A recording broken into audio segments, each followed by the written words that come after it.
26-এ বিধানসভা নির্বাচন বাংলায় এবং এই বাংলায় ভোটের আগে একটা ভোটার তালিকা সংক্রান্ত বিষয় নিয়ে যুগান্তকারী পদক্ষেপ নিতে চলেছে নির্বাচন কমিশন।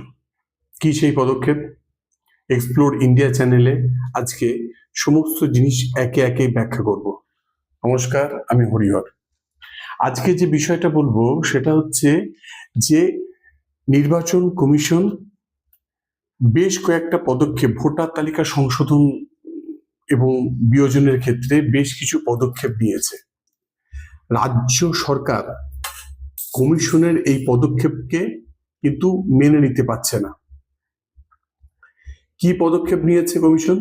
মানে ভারতের নাগরিক হওয়ার ক্ষেত্রে এতদিন পর্যন্ত যে সমস্ত নিয়মগুলো ছিল সেটা হচ্ছে মোটামুটি 3টে নিয়ম আমরা সবাই জানি। সেটা হচ্ছে ভারতের নাগরিক হতে হবে, 2 হচ্ছে 18 বছর বয়স হতে হবে, আর 3 নম্বর হচ্ছে অর্ডিনারি রেসিডেন্স হতে হবে। মানে 6 মাসের জন্য আপনি যদি কোনো এলাকায় থাকেন সেখানে গিয়ে আপনি কিন্তু আপনার নাম তুলতে পারেন। কিন্তু আপনি যদি ভেবে নেন যে আপনার কাছে আধার কার্ড আছে মানে আপনি হচ্ছে ভারতের নাগরিক, সেটা কিন্তু একদমই ভুল। কারণ কি আধার কার্ড বা প্যান কার্ড এই সমস্ত গুলো কিন্তু আপনি ভারতের নাগরিক সেটা নয়। তাহলে ভারতের নাগরিকের ক্ষেত্রে সব থেকে বড় বিষয় রয়েছে ভোটারের এপিক কার্ড, মানে ভোটার কার্ড। এটা একটা বড় নাগরিকত্বের পরিচয়। তো এই নাগরিকত্বের পরিচয়ের ক্ষেত্রে এবার মানে এমনিতে প্রতি বছরই সরকারের পক্ষ থেকে মানে ভোটার তালিকায় নাম সংযোজন বিয়োজন হয়, যেটা সাধারণত মোটামুটি কম বেশি অক্টোবর থেকে শুরু হয়, প্রসেসটা শুরু হয় এবং সেটা শেষ হয় কম বেশি আপনার মানে জানুয়ারিতে শেষ হয় এবং 5ই জানুয়ারি ফাইনাল পাবলিকেশনটা হয় এবং ইলেকশনের সময় বিশেষ নজরদারি করা হয়।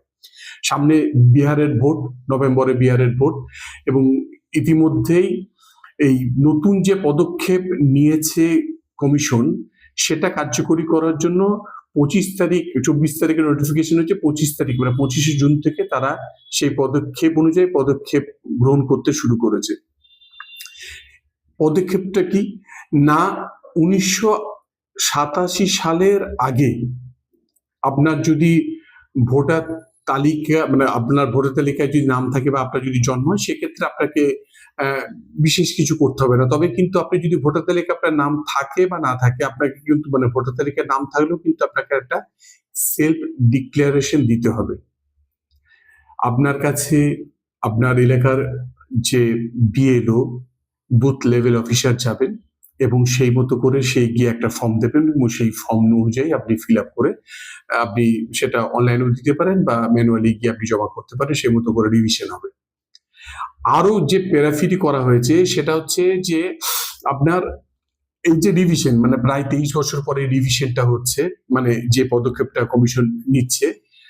তো এই ভোটার তালিকা সংশোধনের ক্ষেত্রে এটা নাম দেওয়া হয়েছে, এমনি স্পেশাল রিভিশন প্রতি বছরই হয় কম বেশি, কিন্তু এটা নাম দেওয়া হচ্ছে স্পেশাল ইন্টেন্সিভ রিভিশন। এবং এটাতে কিন্তু আপনাকে এই যে ডিক্লারেশন দেওয়ার কথা বলা হচ্ছে সেই ডিক্লারেশন আপনাকে দিতে হবে এবং সেখানে যে নিয়মগুলো থাকবে সেগুলো বাংলার ক্ষেত্রে কি করবে সেটা আলোচনার বিষয়, বা বাংলার ক্ষেত্রে কোন কি ডেট দেবে। কেন কি এখানে 1987 সালে মানে 1/7/1987 সালের আগে যাদের জন্ম তাদের ক্ষেত্রে এক নিয়ম এবং 1/7/1987 সালের পরে যাদের জন্ম তাদের জন্য আলাদা নিয়ম এখানে মানে বিহারের ইলেকশনের জন্য বলা হয়েছে। এবার যে বিষয়টা হচ্ছে যে যাদের 2004 সালের পরে জন্ম এবং যারা ভোটার তালিকায় নাম তুলতে আসছে তাদের ক্ষেত্রে কিন্তু যেটা করা হবে সেটা হচ্ছে তাদের যে জন্মের সার্টিফিকেট সঙ্গে হচ্ছে তার মা বাবার জন্মের সার্টিফিকেটও তাকে কিন্তু দাখিল করতে হবে। ফলে এই যে আপনাকে ভোটার তালিকায় নাম তোলার ক্ষেত্রে এই যে জন্মের সার্টিফিকেট দেওয়া এটা কিন্তু একটা ম্যান্ডেটারি করতে চলেছে কমিশন। আমি যদি এবং এটা আজকে বিহারের ক্ষেত্রে হচ্ছে এবং বিহারের পরে পরবর্তীকালে হচ্ছে, যেমন সামনে বছর বাংলা ছাড়াও আসাম, কেরল, এদিকে হচ্ছে তামিলনাড়ু, পুদুচেরি এই সমস্ত এলাকায় হচ্ছে ভোট হচ্ছে, সেখানেও কিন্তু এই ধরনের পদক্ষেপ গ্রহণ করবে। আর বাংলা ক্ষেত্রে একটা বড় অভিযোগ বারবার বিরোধীরা করে আসছে যে সেখানে হচ্ছে যে রোহিঙ্গা এবং বাংলাদেশি তাদের নাম কিন্তু ভোটার তালিকায় রয়েছে। এবং বহু জেলায় এত পরিমাণ রোহিঙ্গা বা বাংলাদেশি রয়েছে যে ভোটার তালিকায় সেখানকার যে ভৌগোলিক যে অবস্থান সেটাই অনেকটা চেঞ্জ হয়ে গেছে।